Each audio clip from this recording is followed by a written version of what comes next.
kayaknya belum ada apa namanya ya, fokus ya. Belum Pak. Kita sedikit terlebih dahulu mainan titik-titik jadinya. SPG-nya apa ya? Oke. SPG-nya itu paling gampang adalah tepuk semangat. Tepuk semangat. Semangat.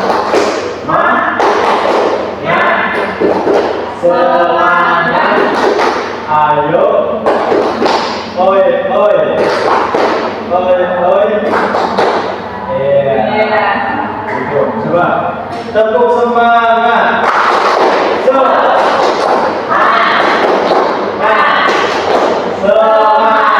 Ayo. Oi.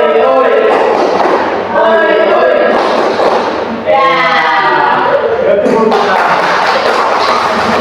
Oke, kita akan bahas tentang Al-Quran dan hadis pedoman hidupku. Kamu tahu Al-Quran itu apa? Ada yang tahu nggak? Al-Quran itu apa? Kitab suci Pak. Kitab suci, benar. Kalimat Allah. Kalimat Allah, benar. Terus apa lagi? Sudah. Wahyu. Ini Al-Quran itu adalah sebagai sumber utama dalam kehidupan kita sebagai umat Islam gitu. Yang diwahyukan kepada Nabi kita Nabi Muhammad SAW. Itu Al-Quran. Nah, yang kedua yaitu hadis. Siapa yang tahu hadis? Hadis adalah perkataan, perbuatan atau ketetapan siapa? Nabi Muhammad SAW. Itu yang namanya hadis. Oke, lanjut. Di sini ada tujuan pembelajaran kita. Yang diantaranya adalah mengetahui pengertian Al-Quran dan hadis. Nanti ada di mana pengertian atau secara terperinci mengenai Al-Quran dan hadis. Yang kedua yaitu mengetahui nama-nama Al-Quran. Selain Al-Quran, nama-namanya apa saja? Nanti kita bahas satu. Dan yang ketiga, tujuan pembelajaran ini adalah mengetahui fungsi Al-Quran dalam Islam dan bagi kehidupan manusia. Yang keempat yaitu mengetahui fungsi hadis terhadap Al-Quran. Lanjut. Nah, di sini ada pengertian Al-Quran. Apa itu Al-Quran? Di sini ada dijelaskan bahwasanya Al-Quran itu berasal dari kata Quran, yaitu membaca. Nah, Al-Quran adalah kalamullah, kalamnya Allah. Yang menjadi misian yang diturunkan ke dalam hati Nabi Muhammad SAW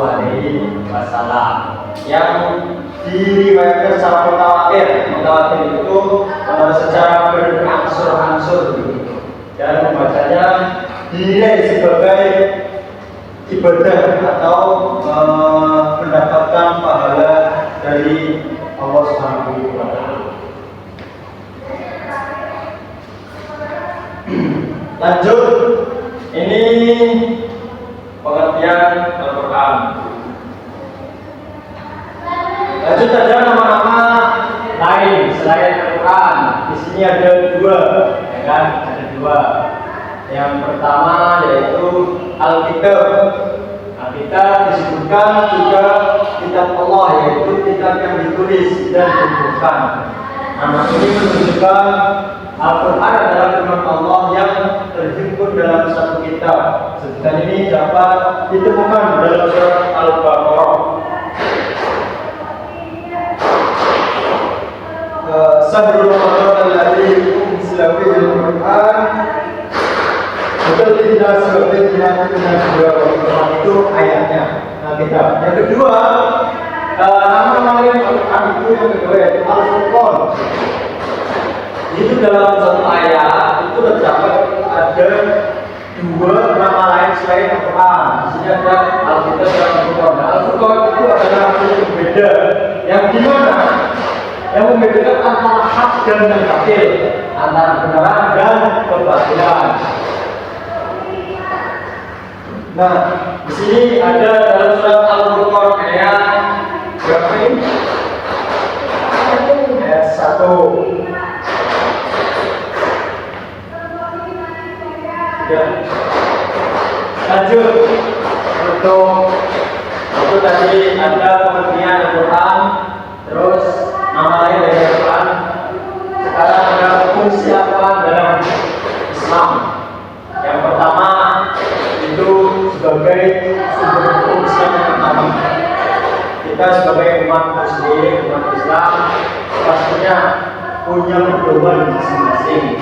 Yang pertama, pedoman umat Islam itu adalah yang paling utama adalah Al-Quran. Yang kedua, Al-Quran dan Islam itu adalah petunjuk hidup manusia ke jalan yang lurus, ke jalan yang benar. Kita harus menjalankan sesuai dengan syariat Islam tentunya. Dengan pedoman Al-Quran ini kita jalan yang semakin lurus dan semakin baik dan benar. Yang ketiga, fungsi Al-Quran itu adalah hakim dan memutus perkara penyelesaian perselisihan. Maksudnya menyelesaikan perselisihan itu di mana itu ada banyak permasalahan, terutama di bidang kehidupan kita sehari-hari. Pastinya ada permasalahan yang dimana kita harus diluruskan secara pedoman kita sebagai umat Islam, yaitu pedomannya dengan Al-Quran tersebut. Yang ketiga, yang keempat, yaitu fungsi Al-Quran mengontrol dan mengoreksi terhadap ajaran-ajaran masa lalu, yaitu Injil, Zabur, dan Taurat. Di sini adalah Al-Quran sebagaimana Al-Quran itu penyempurna dari kitab-kitab tiga ini, antara Injil, Zabur, dan Taurat. Di dalamnya Al-Quran itu ada terdapat tiga kitab ini. Nah, sebagai penyempurnanya adalah Al-Quranul Karim. Itu fungsi Al-Quran dalam Islam. Lanjut. Nah, itu kan tadi fungsi Al-Quran dalam Islam ya. Lanjutnya itu ada fungsi Al-Quran dalam kehidupan sehari-hari, kehidupan nyata kita. Fungsi Al-Quran yang pertama itu Al-Quran sebagai panduan hidup manusia menuju kebahagiaan dunia dan akhirat. Nah, berarti Al-Quran itu bukan di dunia aja, melainkan Al-Quran itu kekal di akhirat begitu. Yang kedua, fungsi Al-Quran dalam kehidupan itu Al-Huda atau sebagai petunjuk kita, petunjuk. Al-Quran itu menjadi petunjuk bagi manusia-manusia di seluruh dunia. Yang ketiga yaitu Al-Furqan atau pembeda. Al-Quran sebagai pembeda antara yang hak dan yang batil. Itu sudah dijelaskan tadi. Lanjut. Tadi itu pembahasan yang mengenai Al-Quran. Dari pengertian dari fungsi Al-Quran, tujuan belajar Al-Quran. Ini lanjut untuk pembahasan apa itu ini sudah bisa dipahami? Bisa. Nah, lanjut untuk hadis. Di sini apa sih hadis? Ini sudah dijelaskan bahwasanya ada cara bahasa hadis artinya baru atau tidak lama, ucapan, pembicaraan, cerita, secara istilah. Secara istilah di situ adalah setiap sesuatu yang diriwayatkan oleh Rasulullah SAW dari perkataan, perbuatan, ketetapan Nabi Muhammad sebelum atau sesudah diutusnya menjadi Rasul. Nah, di sini sebagai hukum kedua, sumber hukum kedua dalam Islam setelah Al-Quran.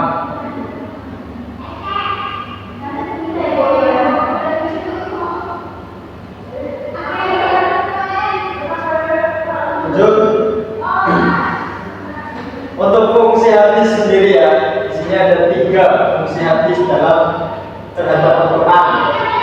Yang pertama yaitu menguatkan hukum, yang dimana hadis merupakan hukum yang sudah ada dalam Al-Quran, seperti kewajiban puasa Ramadan yang disebutkan dalam keduanya. Jadi hadis ini memperkuat bahwasanya di dalam Al-Quran itu sudah ada yang menjelaskan tentang kewajiban puasa Ramadan. Nah, untuk untuk pelaksanaannya itu dijelaskan di dalam hadis. Nah, yang kedua fungsi hadis itu menjelaskan ayat yang global, mujmal atau umum. Itu menjelaskan ayat yang umum. Jadi hadis menjelaskan ayat yang bersifat global seperti salat yang tidak diujikan dalam Quran. Ada dijelaskan dalam Quran itu bahwasanya ada kita harus melaksanakan sholat gitu. Tapi kan di dalam Quran itu tidak tahu tata cara sholat itu seperti apa. Nah, itu bisa dijelaskan di hadis. Yang ketiga, fungsi hadis itu menetapkan hukum, yang dimana hadis menetapkan hukum baru yang tidak ada dalam Al-Quran, seperti haramnya cincin emas bagi laki-laki.